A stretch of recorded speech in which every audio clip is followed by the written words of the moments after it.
It's never too early to start planning next year's gardening season. There are some new All-America Selection winning flowers for 2025 that you may be interested in trying.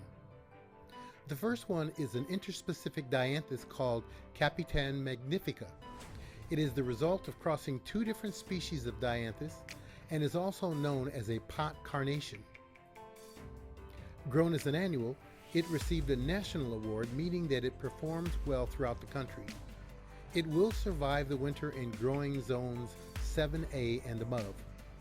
This one will be available as rooted cuttings only. The plant has an upright growth habit that will reach 12 to 18 inches. It will produce bright pink flowers with white at the base and along the edges from spring to frost.